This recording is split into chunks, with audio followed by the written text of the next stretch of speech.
Now at 5, the Spring Fling in Carthage highlights local businesses coming together amid tariff concerns. China calls President Trump's new tariffs a joke. I'm Erica Brown at the White House with more on the escalating trade war between the world's largest economies. And the Quapaw Nation Museum unveils a new exhibit honoring tradition through robes, blankets, and storytelling. The 4 states' most watched news starts now. A Carthage event hopes to promote support for local businesses in a time of tariff uncertainty. This is KOAM News at 5. I'm Tanya Bach. The Spring Fling, organized by the Carthage Chamber of Commerce, features more than 24 local businesses. Brick and mortar stores are opening their doors with deals, and home-based businesses are set up at the McCune-Brooks Healthcare Foundation. Both organizers and participating business owners say it's an opportunity for the community to support each other as they navigate the potential impacts of tariffs. But this event and all the events that we do through the chamber and through all of our chambers throughout the area is just keeping everyone aware, keeping our businesses aware and up to date on what's happening, not only locally but across our state as well. The Spring Fling continues in Carthage tomorrow, including free photos with the Easter Bunny. You can learn more on our website at KOAMnewsnow.com. Well, President Trump says his trade policies are working, with dozens of countries asking for new trade deals. Erica Brown has more details from the White House.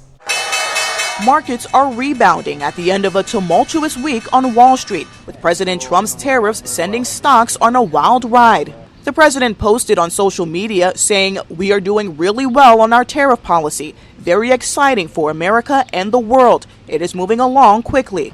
The White House says talks with dozens of trade partners are underway. We're communicating with them and giving them ideas so we can get to a point where the president can close these deals. But China remains defiant in an escalating trade war, calling U.S. tariffs a joke. This week, Trump ratcheted up tariffs on Chinese imports to as much as 145%. China responded with 125% tariffs on U.S. goods starting Saturday.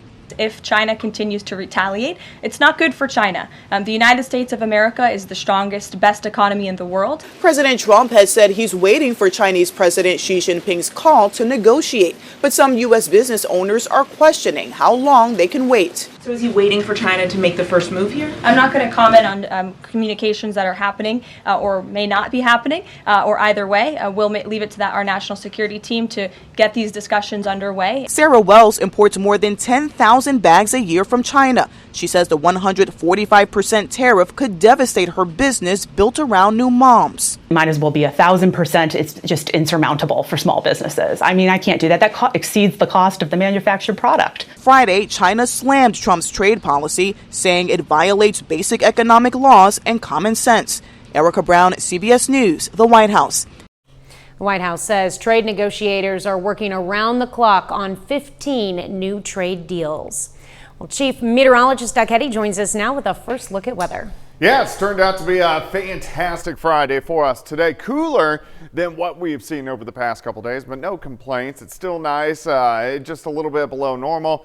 And it's Friday evening. We're going to have a fantastic weekend. 63 in Carthage, 67 in Anderson, 69 in Miami. We have 71 in Parsons. Through the evening hours, 60s, 50s, 40s. So it will be chilly for us tonight, but we're really going to warm up as we head into the weekend. Clear skies, nothing going on here. We still kind of have a light, kind of brisk northerly wind. Now the winds are going to pick up but switch out of the south as we go into the daytime hours for us tomorrow. So we're going to warm up for the weekend, but also windy. We're going to break all that down for you here in just a minute. All right, thanks, Doug. Well, the weather this weekend is perfect for communities hosting citywide garage sales. The rain forced Pittsburgh to postpone its sales last weekend. But today, with the sun shining and spring in the air, residents took advantage of the opportunity to clear out clutter and cash in on unwanted items, from clothing and toys to tools and treasures. Pittsburgh's citywide sale runs through Sunday. And last weekend's rain may have washed out plans, but Neosho's citywide garage sales are back on for this weekend. And one citizen says citywide sales like this are a great way to bring the community together and to turn unwanted items into something useful for someone else. got some stuff out here that somebody might want. They can refurbish and bring new life to it. They may want, like I said, the specific items that we don't want anymore. You can always bring new life to new things. So this is absolutely a great opportunity for that. And if you missed it today, there's still time to join in. The Neosho Citywide Garage Sale continues tomorrow as well. The Quapaw Nation Museum unveils its newest exhibit today, Around the Shoulders. This showcase features a collection of custom-made robes, blankets, and shawls, celebrating a rich cultural tradition stretching back long before European contact. Organizers say the exhibit is more than just a display. It's a commitment to preserving heritage and passing it on to the next generation through education and storytelling. It provides our community with an opportunity to participate in the exhibit. Our museum really works closely with our community to get special loans to build our exhibits in a way that we can see ourselves in our exhibit. And it provides our local community the opportunity to learn about this tradition of the Quapaw Nation. Through life, we're given blankets by people that love and care for us. And sometimes when we're feeling low or feeling down, we have something that somebody gave us and we can wrap it around. If you're interested and want to learn more, the exhibit will run until fall. Still ahead, the effects of egg inflation on Easter. Dyeing Easter eggs is a family tradition for many, but this year it's going to cost you. I'm Michael George with how the high price of eggs is impacting the holiday. But first, in Health Watch, a miracle transplant. 1 man, 3 organs, and a second chance at life. Topping today's Health Watch, this Donate Life Month. Fewer than 80 triple organ transplants have been attempted in the United States. And for the first time, the rare procedure was successfully performed in New York. A beloved husband now has a new heart, liver, and kidney. Jennifer McLogan has his story. I can feel my heart now beating more strong. 47-year-old Sergio Arias Estoni, arm in arm with his wife and mother, celebrates history, a successful and extremely rare 3-organ transplant. I feel so proud to get all these organs and try to honor my donor. Donor gave heart, liver, and kidney. To have all 3 be a match for him is indeed a miracle. The triple match came from a single unidentified donor before a 14-hour surgery among a rotating team of medical experts. It was really a highlight of my career to be part of this operation. Sergio had to stop working when his 3 organs began failing, spending months at Northwell hospitals waiting and hoping. His family prayed. So this was spiritual for you, but also physically you're feeling... Yes, I feel excellent, very different. When I started this process for the transplant in November, the last year, I just can walk a couple of blocks. Now he walks 30 minutes a day. His regimen of dozens of daily pills will be scaled back. There has been no organ rejection. He hopes to resume college courses. College, my life with my wife, with my parents, brothers, my community. Sergio only dreamed this day would come. Miracles exist. Jennifer McLogan, CBS News, New York. More than 100,000 people are currently waiting for life-saving organ transplants, and that's according to Donate Life America. Well, use of the flu vaccine is rising among groups that have previously lagged behind in vaccinations. A study published in JAMA showed between 2019 and 2022, flu vaccination rates rose 7% for older Black adults in rural communities and 8% for older Hispanic adults in rural areas. However, vaccinations of white people in rural areas are decreasing. An already existing vaccine could help fight dementia. A study by Stanford found the shingles vaccine also cut older adults' risk of developing dementia over the next 7 years by 20%. This could be because the shingles virus causes inflammation, which can adversely affect the brain. Now, shingles was also shown to induce formation of a sticky protein called amyloid, which has been linked to Alzheimer's. Well, there may be a medical reason for the fatigue and lack of motivation some late-stage cancer patients feel. A study by Washington University found there's a direct connection between the inflammation caused by advanced cancer and a loss of motivation. Inflammation can suppress the chemical dopamine in the brain, which can result in apathy and a loss of drive. That's a look at today's health news. A little later, egg prices are cracking records, but families aren't giving up the Easter tradition. Plus, our temperatures look pretty good for the weekend. We're going to look at your forecast coming up.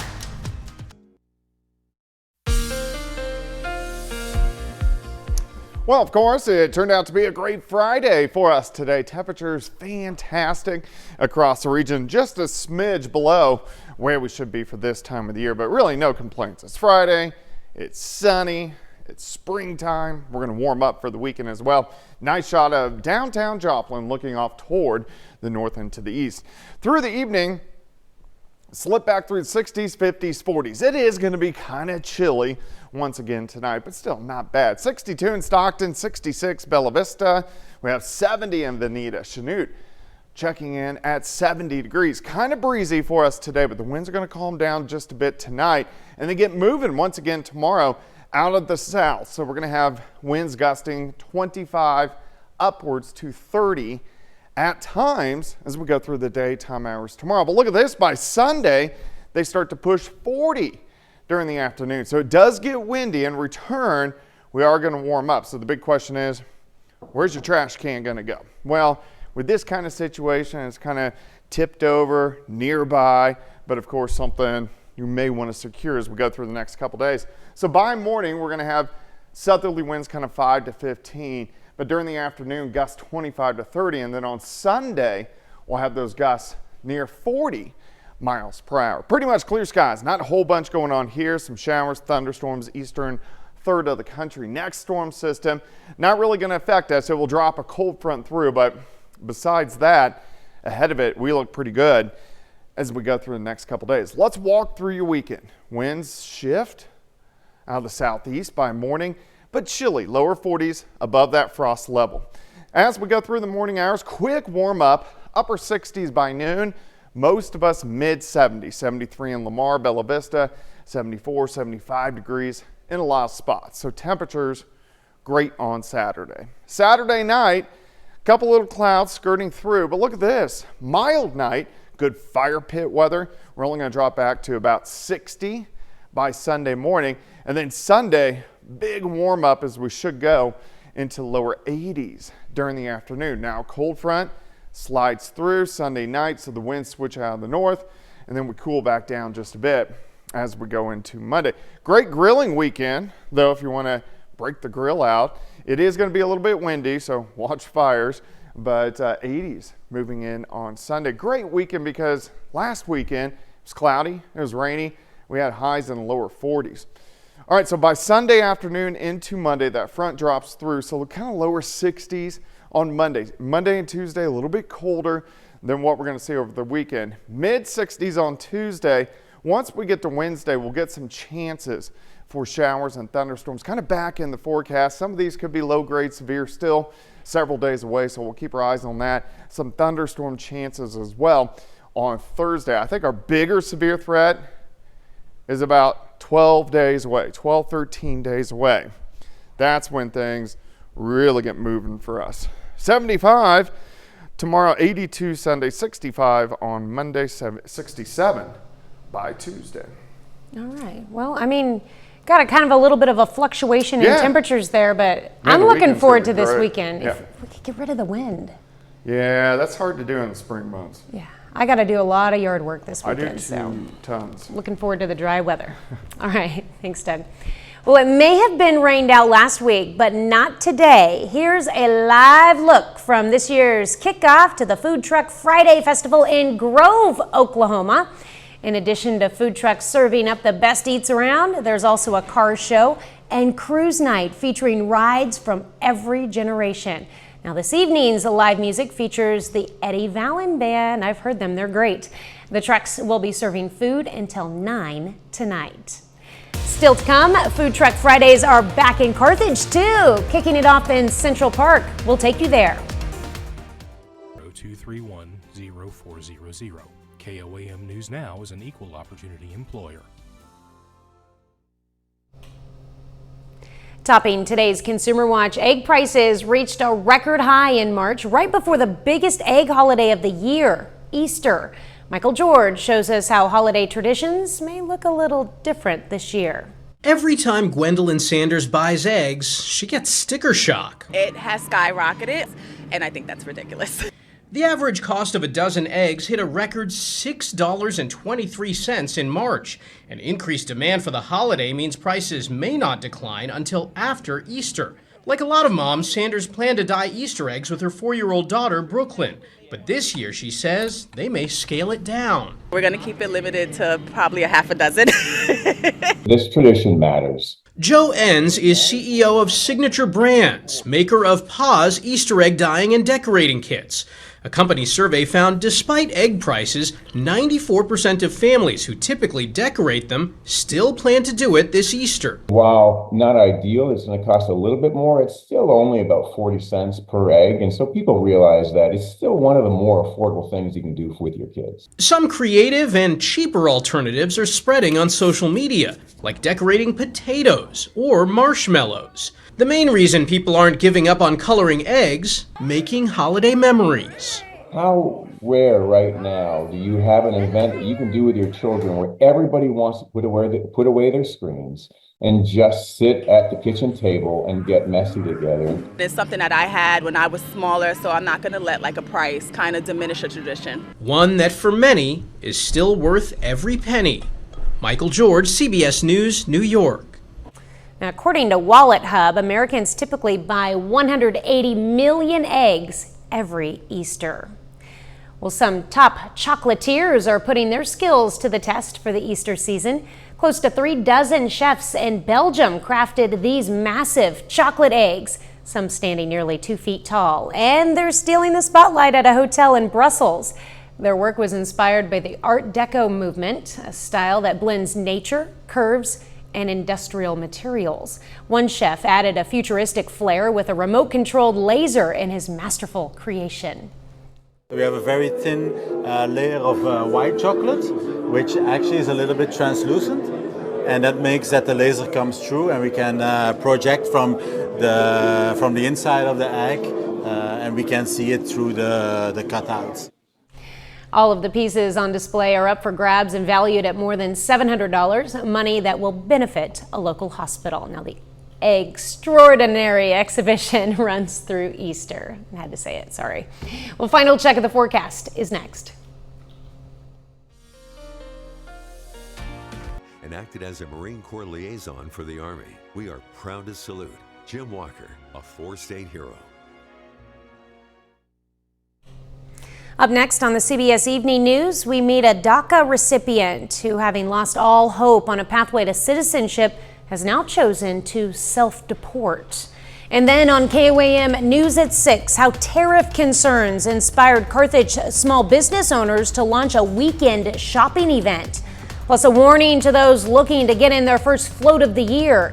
And sports director John Dales has a preview of Missouri Southern's 2025 spring football game. Stay with us for the CBS Evening News and then KOAM News at 6. Well, Food Truck Fridays mark the start of the 2025 season in Carthage, Missouri, with a full day of delicious eats, family fun, and live music at Central Park. Now, once a month, a variety of food trucks will gather to offer savory bites and sweet treats for lunch and dinner, while live music plays from 4 to 9 p.m. Getting any community together in one spot is going to boost people up, just springing into action and seeing everyone coming together. It really does make a difference to our community and to our city. Well, the event is tailored for all ages, and the next Food Truck Friday Carthage date is scheduled for May 9th. Of course, that's a Friday. It is. I love food trucks. So good. Yeah. Well, in the Grove one, they were supposed to do their stuff last weekend, but last week the weather wasn't good. No, but it's great this weekend. It is great this weekend. We're going to have fantastic weather all weekend long. Mid 70s tomorrow, 80s on Sunday. A little windy, but it'll be fine. All right. Well, thank you for joining us. The CBS Evening News is next, and of course, we'll be right back here for KOAM News at 6. We'll see you then. Have a great evening and an even better tomorrow.